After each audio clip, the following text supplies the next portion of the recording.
diagnosis for COVID-19. Now, the aims of my project was to research the role of AI in diagnosis and compare the results to our current COVID tests, and also discuss the ethical issues surrounding this subject. Now, firstly, what is artificial intelligence? Well, artificial intelligence is really a computer system designed to do complex tasks which usually require human intelligence. And why did I choose it? I really chose it because I think it's an evolving technology, and it would have a very big role in our current pandemic. But firstly, I'm going to be talking about my initial title and why it was a very, very broad title. Because I researched this and and I realized that a lot of jobs, AI is in a lot of jobs in our society. For example, agriculture, transport, security, and healthcare. Now, why did I choose healthcare? Well, I really chose healthcare because I believe that AI's role in healthcare can be very beneficial, and it can be very impactful for the people. And why did I pick COVID in particular? Well, because I chose COVID because because many businesses and governments are currently investing time and money into this technology, which has made a lot of progress and has shown successes. And so my title has progressed from this to this. Now, artificial learning techniques. What artificial learning techniques is the basis of how an AI can learn. But how does an AI really learn? Well, an AI really learns by consuming mass amounts of data, which is usually done in two stages, of a training stage and a practice stage before it gets released to the public eye. And artificial intelligence has three main stages. It has supervised learning, unsupervised learning, and reinforced learning.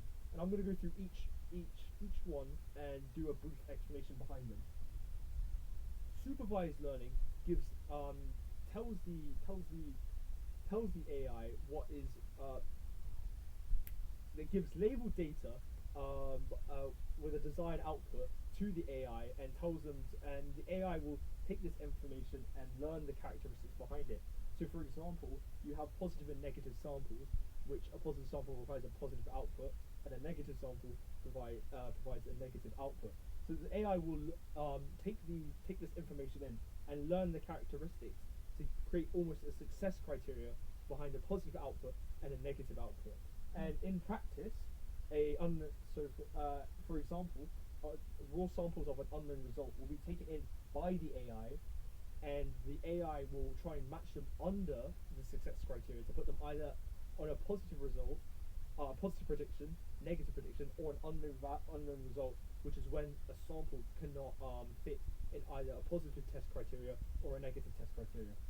Moving on to unsupervised learning, where it takes an uncategorized set of data, which is then given to the AI, which is used then to which processes that data, and then groups them based on attributes.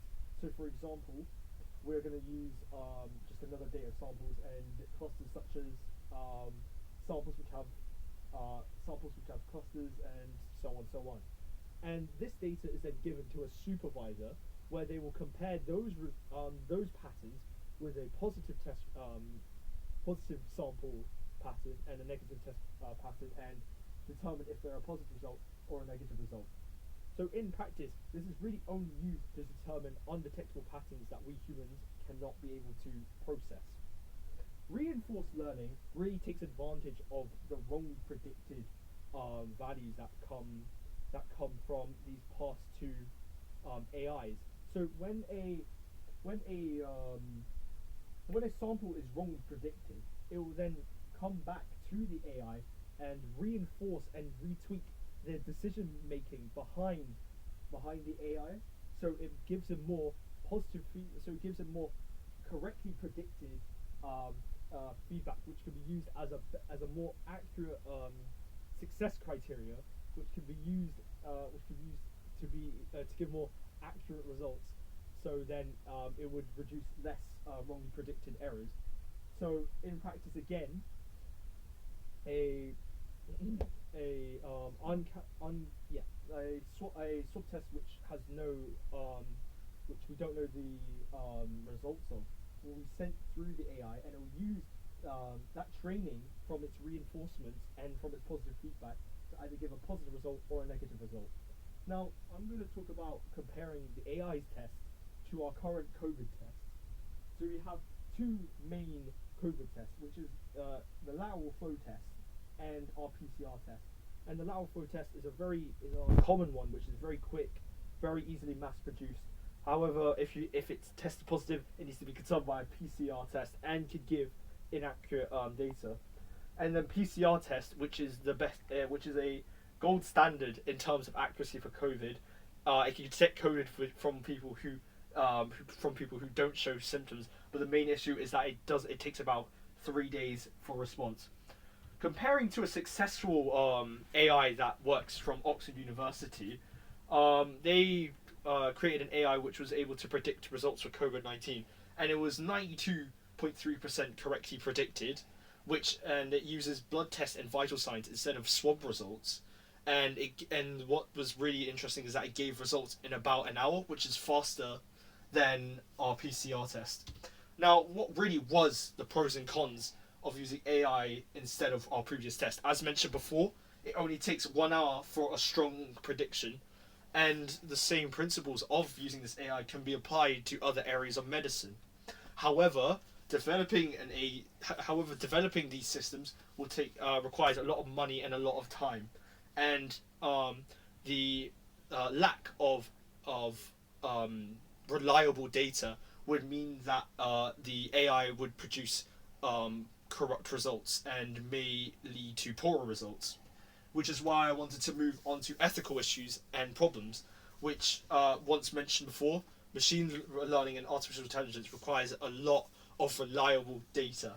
And another issue with it is the talking about data protection, about how the AI will store our data and they don't know what to do with it, which is fair enough.